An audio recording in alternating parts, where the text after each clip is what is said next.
Okay, kids, this one's for you out there. You know I love my fruits and vegetables, but I love to buy them local at the farmer's market. So today's tutorial is this awesome tote bag using just a half yard of fabric. Let's get started.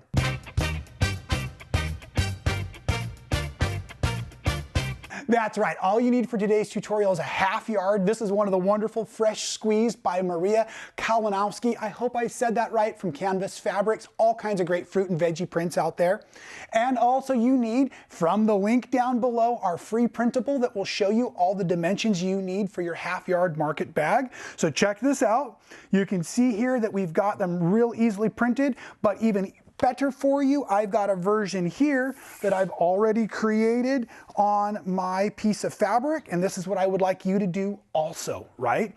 Take your half yard, true up the edges, square up those edges, and then you're basically just making a perimeter in here that's going to be about 12 inches across, 7 inches, and save both of those pieces. They will be used for your pockets on the outside of the bag. So I'm going to quickly cut this. I'm using a rotary cutter and ruler. But one of the tricks I like to do is down at this corner, I'm going to come up just maybe a quarter inch, a little bit past that line down there. And I'm going to use that as a method for turning those corners as I'm stitching all of the edge down. So if you go a little bit past your line, and I do like to draw it in first to make sure I have the measurements correctly. And I'm just going to roll just a little bit past there. And just a little bit past there again, just a little bit. You can see there's just a little gap in there maybe, and that will help us a little bit. And like I said, we now have two perfect pocket pieces as well, and that's where our sewing starts today. Now, it's super simple, and I've kind of made some of these pieces for us as we get started. So here is the beginning of a pocket, and what I want you to do is I want you to start on your side seams, and you're gonna double fold this over. So once and twice, and then we're just gonna run this over to the sewing machine real quick. Run a stitch down that. These are real simple exterior pockets. They don't have to match anything. So I want you just to do these nice and quick. So you'll do both side seams first, and those are double folded. And then the top, we're gonna use where the selvage, where that printed line was. Now that's a little extra finishing they do on there. Not to get too technical with you today, but if I turn this underneath, I'm not going to get a raw edge, but I don't have to double fold it either. So I'm going to keep that selvage as part of my construction today. And I'm going to slide that under the machine. And I'm basically using polyester thread because I want it to be nice and strong. I eat a lot of broccoli, and that broccoli weighs a lot. So I need good, strong seams in this bag.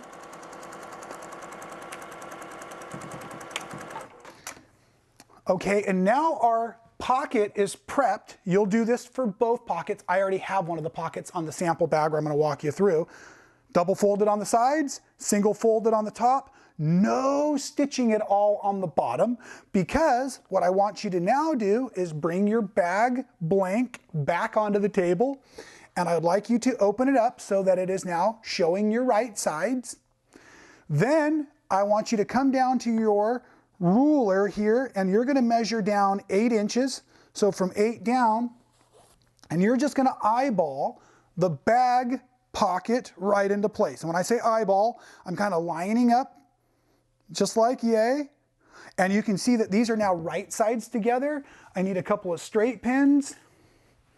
I'm going to basically pin near the corners, but I'm going to be doing a sewing line right across there, so I don't want to pin in the corners itself. Let's head over to that sewing machine, drop that seam allowance right across there on the bottom end of that pocket.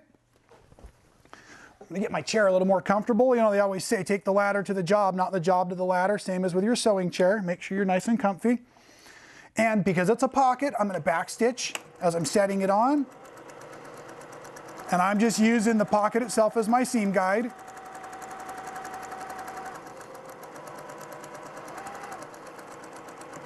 And backstitching again.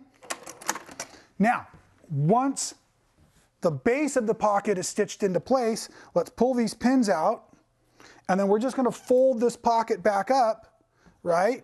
And then from here, I'm going to sew from the bottom up and the bottom up, but I'm also going to put a third seam right in here. And you can see that I've actually already done that on another pocket, but I don't know that you can see because it matches so nice. But again, this pocket is up, it's been stitched here. So I've got a stitching in the middle to create two beautiful pockets like that. And now we are ready to start trimming out the bag itself. Let's talk about trimming out the rest of this bag. We need to do the side seams, and we also need to do the opening in the bag where the pocket came from, right? Start with the outside. It's a simple double fold again. So I'm just going to take this and roll this in my fingers. Let's keep this as narrow as possible. We want to maximize this is the handle we're building right now, so we don't want it to be too small. And I also should point out that I'm going to start about 2 inches below the opening from the center of the bag. So let's go ahead and talk about double folding this from down here and up. And that gives us a nice extra amount of space to slide our hands in on our bag. Put lots and lots of watermelons and stuff in here, right? Big things. Okay, and I'm just double folding and rolling this easy. And you'll do this to both sides. And as I'm finishing this one, I will confess that I've already done the other to help speed things up, but we also need to do that center area I keep referring to as the gap, but it's basically the area where the pocket came from. This will also be double folded. And what I want to do is I want to start kind of on the outside of my bag because it's going to make it easier to do this transition through that squared corner. And that's where those little extra cuts I mentioned when we were cutting with the ruler come in handy. So I'm going to top stitch again, or back stitch I should say. And then as I'm coming down towards the bottom of this corner,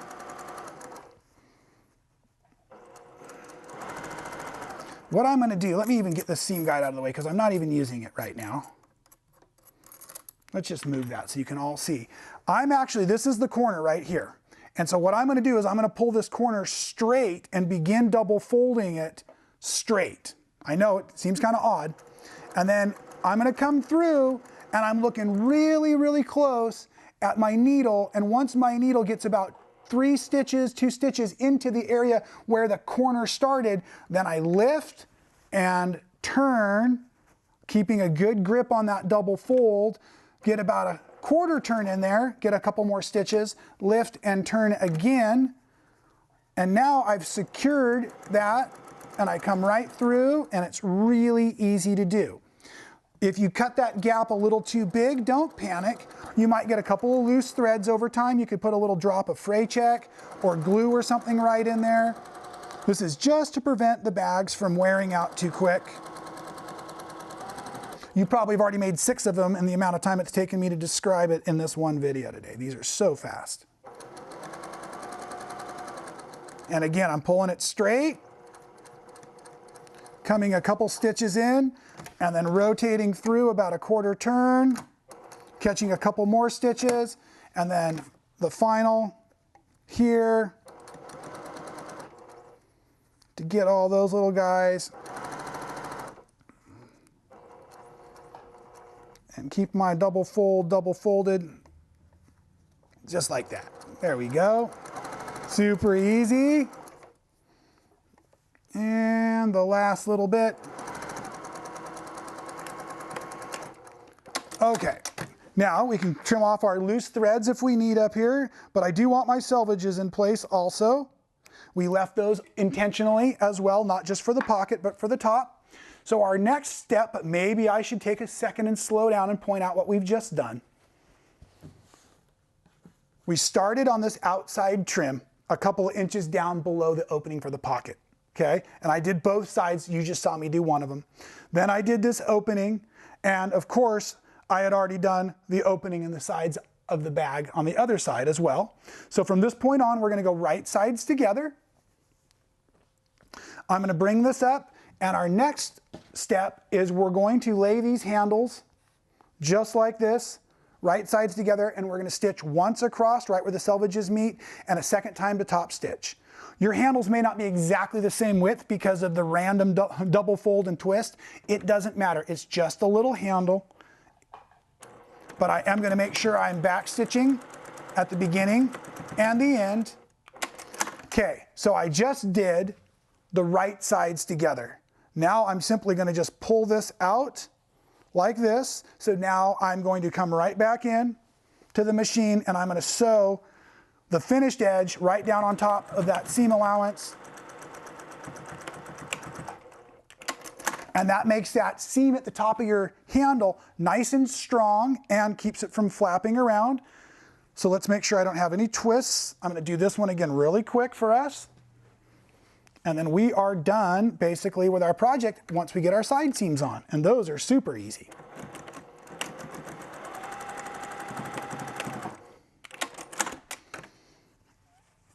Okay, we're going to top stitch that down. Doesn't even matter if it's in the same direction as the other handle. Just get her done.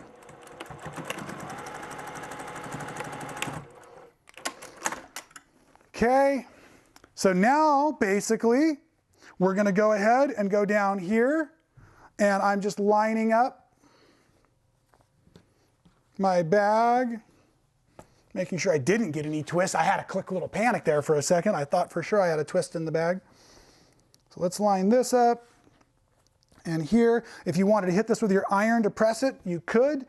Now what we're going to do is we're going to go to where those side seams match up, where the folding has already been finished, and we're just going to stitch all the way down to the bottom corner with that. And always on this project, we are back stitching at the beginning of our stitching. Let's come on down real easy.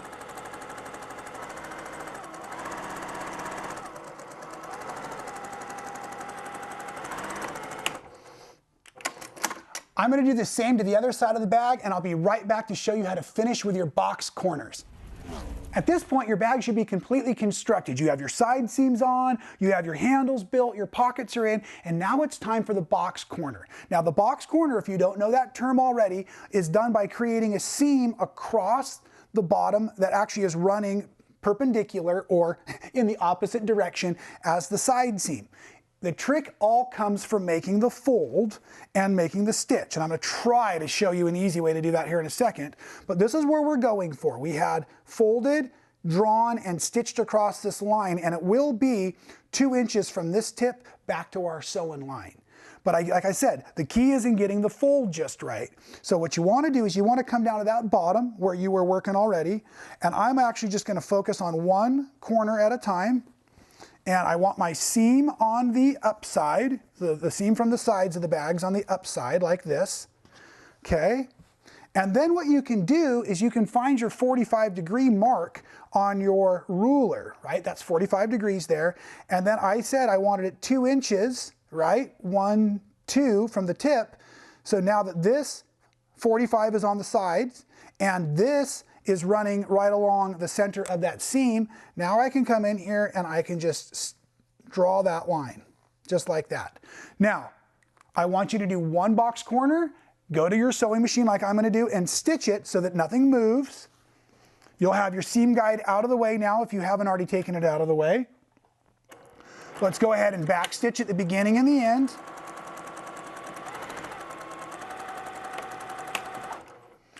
Another thing I want to point out, make sure you don't have a lot of the bulk of the bag underneath, so you didn't just make a lot of box gaps versus one box corner. I think you know what I'm referring to. And I don't want you to cut this off ever. It just adds strength to the bottom corner of the bag, right? But I also want to make sure that I got it just right before I do the other side. So I'm going to open it up. I'm going to stick my hand in there. I'm going to look for it. I love the way it looks. Now the second side is even easier because we already have created that fold in the bottom. So I'm just going to pinch it again, lay it down here flat. I'll walk you through the steps just so you see it a second time. So I've got my 45. I'm going to come up 2 inches to that tip. It doesn't have to be exact, but close is really good. I'm going to draw that line, and then once that line is drawn, oh, let's just finish it. I want to show you the finished project. I got to do it. But what I want to do right now, while I'm sewing this through, let's get ready to wrap up today's video. We know we love all your comments out there. We love hearing back from you. So Recently, my brother and sister-in-law turned me on to a new vegetable called Romanesco. So, in the comments below, let me know. Have you tried Romanesco before, and what do you think it is a hybrid of? And other than that, I want to hear what your favorite vegetables are while I'm finishing off the rest of this bag and having a blast getting ready to hit the farmer's market with all of you right here at Man Sewing.